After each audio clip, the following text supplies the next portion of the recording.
Oh, we could fly. Welcome back to Have a Cup of Johnny. This season isn't about hustling harder.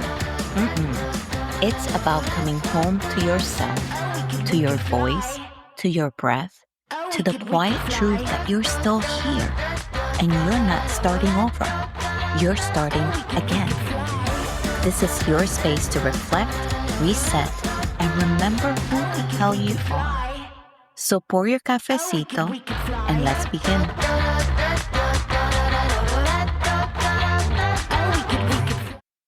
You know, I never planned to write a bruja story, but then again, I never planned to be this version of myself either.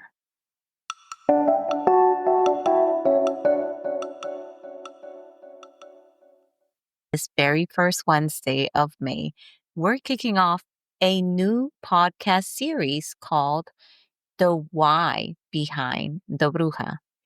And each week in May, I'll be unpacking the roots of my novel, The Ordinary Bruja. Not just how it came to be, but why I had to write it.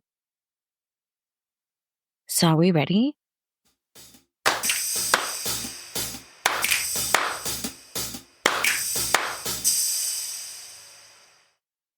Of course we are, because why would we be here?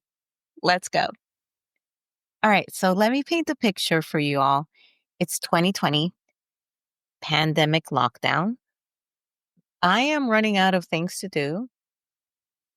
And I get like an inkling of I need to write, I need to be creative. I also started doing home workouts and all this other stuff to kind of like get outside of this space that I was in during that time. And then I also saw other creatives just putting themselves out there on Instagram. And I believe I either heard someone say this in one of the many chats that I was part of or saw it, but it was instant story, which were stories pushed through serialized versions on Instagram stories. And they were like hashtag instant stories. So I was like, I want to do that. I want to do something short yet serialized that brings me joy to create and brings other people joy to read and experience, especially since most of us were hanging out in some sort of social media space. And, you know, it was kind of like this internalized chaos going around that time where it's like the world was kind of aloof and silent, but at the same time, there was a lot of things going on. There was just a lot of suffering going on, unknown anxiety, and all this stuff just all together. But then when you look outside, it was like silent, right? You barely saw anyone. At least that was my experience. So it was this constant weight on my chest, and not the poetic kind, but it was kind of like this tiresome grieving, kind of like just being disconnected from everyone, to include myself. So, with all of that weighing on me and having this thought that I need to create in order to be fulfilled, I've always known that. And now I was challenging myself based on this information that I got about instant stories, that I should be able to channel the talent that I have, what I love to do, into this medium here. And and when I accepted that, then my next hurdle was like, what then? What can we talk about? And and I don't know, I don't remember how it came to me.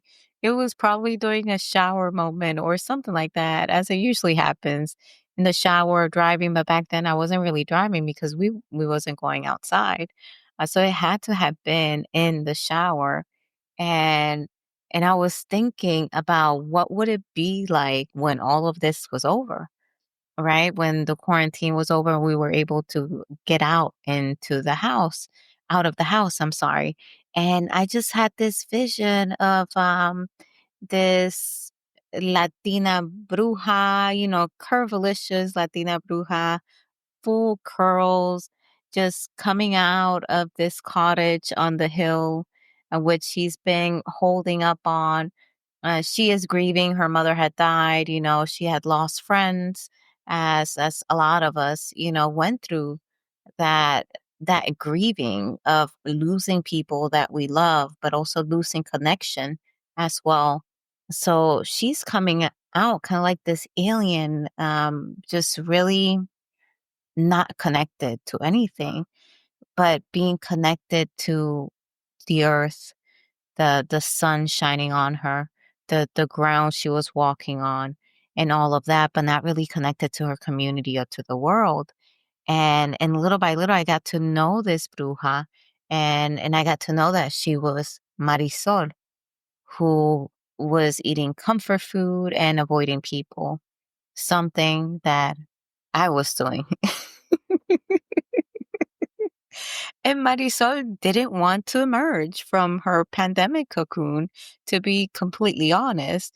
She didn't want to do it. It was like a mixture of anxiety, of having to reconnect again, having to people again, and being fearful of the what if, you know.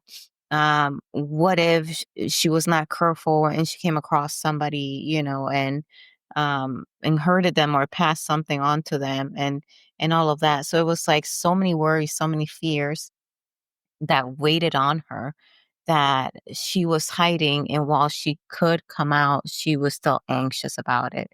So essentially she was hiding from the world even when she could get out. And she was hiding from her reflection because a lot of things had changed within her, not just outside in her world.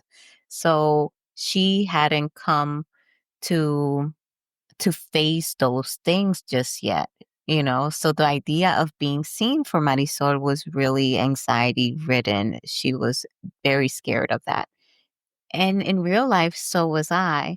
So, like I said before, when I write and I tap into these characters, I tap into me as well, into my experiences, feelings that I have had, things that I've experienced, and so forth, which is why I tend to get the comment that my stories and my characters are very realistic.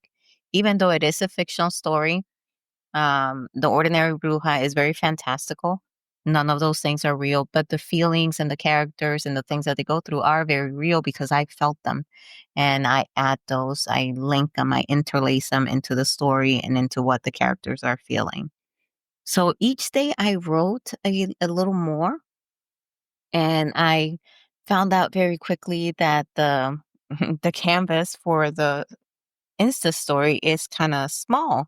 So it challenged me to really condense that quote unquote chapter, or that quote unquote really small episode that would fit into the screen and really pack a punch, and leave whoever was reading it, or listening to it really salivating for more. So it was a bit of a challenge for me.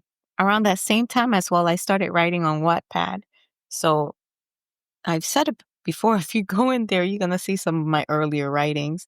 And I haven't put it down, and I don't want to put it down because I love that beginning side of me. I love the passion that went into those stories. I love to see that because to me that's kind of like my genesis of writing.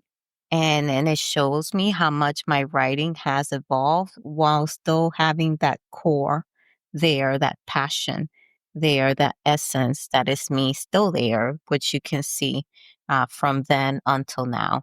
But it's just the technicality of the writing has really evolved. I have learned and become more self aware of things that I can do better. And with each book, with each story, I have improved on that little by little, because it is true, the more that you write, the better that you get at it. So that's the reason why if you look on Wattpad, you're going to see all my stories in there. And if you do, let me know what you think about them. And if you go into my stories on Instagram, you're going to see the Insta story of the Ordinary Bruja there as well.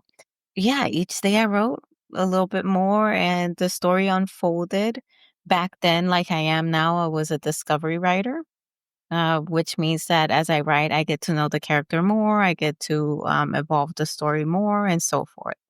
And just something about it felt super right. Like I was able to exhale, like, doing that giving back in that creative way to others was also nurturing my soul. When it comes to this story, when it comes to exercising my creative muscle during that time. Because when it comes to Marisol, she was ordinary, much like how I felt. But she also had magic. She was magic, and even though she didn't want to use it, it pulsed inside of her anyways. And that's when I realized I was like, shoot, that's me.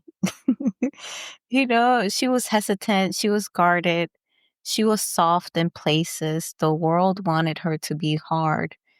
She was afraid of being seen for who she really was because that meant giving people the chance to reject her.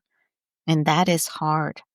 That right there hit way too close to home for me. But Marisol's story kind of became my way of working through that, which I didn't have the words for just yet. My own fear, my own internalized shame, my own belief that I wasn't enough, not Dominican enough, not brave enough, not good enough. So I wrote. And each post, like I said, was short, was like a challenge. How can I make it cliffhanger-ish? That sounded bad. Cliffhanger-ish. And layered in this soft magic and magical realism in it. And not wands or wizard magic, which I love that. I don't see nothing wrong with it, but that's not what I wanted for the Ordinary Bruja. I wanted something ancestral, something old, something that just lives in her blood, that is something that gets passed down, that is aching, that is like this gut deep magic. And readers responded. Some people read it and they enjoyed it. And I saw the numbers of who was reading it and how many people were reading it and liking it. And that as well kind of like not just boosted my ego and tapped into my ego, but also nourished me as well, because that's the whole point of writing for me, at least, is I want to not just see myself in what I write because it's coming from me, but I will want the readers as well to see themselves in it. So that way they may feel less alone. They may feel less awkward. They may feel less ostracized because now there's a character there that is going through something similar that represents a background that they have, or an identity that they have, or they have the same culture as they, and so forth, So that's where I get kind of like the when I see that readers are connecting to something that I've written. That was also a good part of all of this and what prompted me to continue write it. Not just that, but also write other stories. And I was like, good, this is good. Not just because of that, but because through this story, I was also starting to see myself. So you see, that's the genesis of the Ordinary Bruja. Way back when. And I'm the type of writer that I have plethora of stories. Some are just a sentence, some are just the title of it. Others are like full on first drafts, vomit drafts, as I call them. And I have so many of them.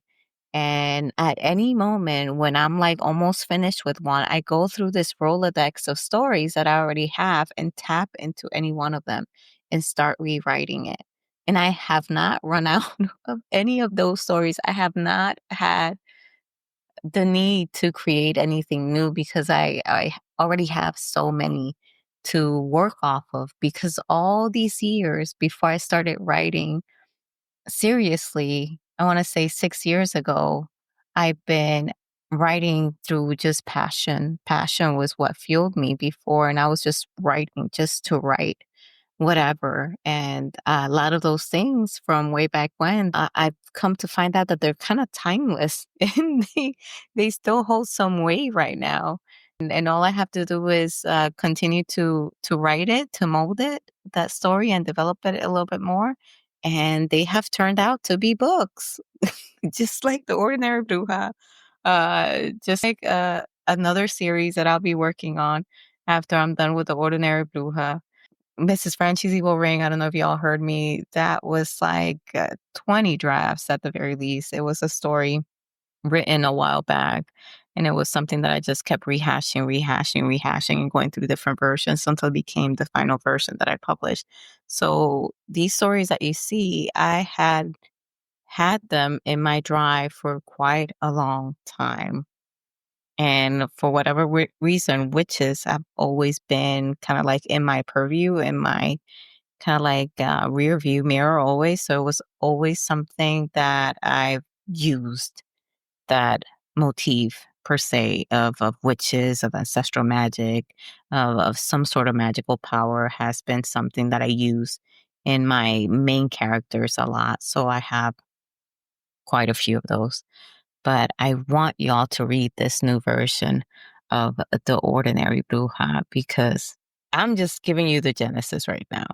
That didn't come from a book idea or from a writing retreat. I didn't plot it. It didn't come from my Scrivener file. It literally came from my Instagram stories. And I had to copy and paste it into my Scrivener app. So that way I can start from there. Like, no joke. That's exactly what I did. I went back into my Instagram stories, copy and pasted, because that's how I was back then. I was just every day I would wake up and I'm like, what am I gonna write? And straight up just wrote it in there and went on, posted it on the next day. I will write again and so forth. So when it came time to fleshing it out as a whole book, I had to go back to and that I think that's what was holding me up for the longest because I've been wanting to do this for so long, to revisit that story. Now that some time have passed and I'm kind of like have already healed, not fully from that, but healed enough where I can look at that and not feel the sting of everything that I experienced back then. And that's usually how it works. Like I write something in the moment where I'm feeling big feelings, and then I just leave it there in the background, because I don't want to process it any longer. And then when time passes and I'm able to look back at that time and I can process it again, I just pull that story again, like I did with the Ordinary Bruja, and go through it and then make it into an actual book. But yeah, no plotting, no nothing, just a tired, overstimulated Dominican woman sitting in my kitchen table, sometimes in my living room with the TV in the background, just whispering her story into the void, hoping that someone will read it and echo it back. And it did. The Ordinary Bruja was born out of my isolation. And she reminded me that there's still power in being ordinary, that even in hiding, we're still worthy of our own magic. And if you're still with me, I want to say thank you. Thank you for listening to this genesis of the Ordinary Bruja. And next week, I'll be sharing the moment when this soft little story took a hard left turn. After one Instagram comment, back again on Instagram, on Dominican identity thing. And that's when the Bruja got angry, literally, and on the page. So tune in for episode 2, The Post That Broke Me. And if this episode touched you, you liked it, go ahead and DM me or tag me at Have a Cup of Johnny and tell me what part of yourself did you meet during the pandemic? Because maybe, just maybe, that version of you has magic too. All right, folks, have an awesome week, and I will see you next Wednesday. Bye. Oh, we could fly. If today's episode spoke to you, share with somebody who's finding their way back too. And if you haven't yet, visit haveacupofjohnny.com for more stories, blog posts, and the books that started it all. Thank you for being here. Until next time, be soft, be bold, and always have a cup of Johnny. Oh, we could fly.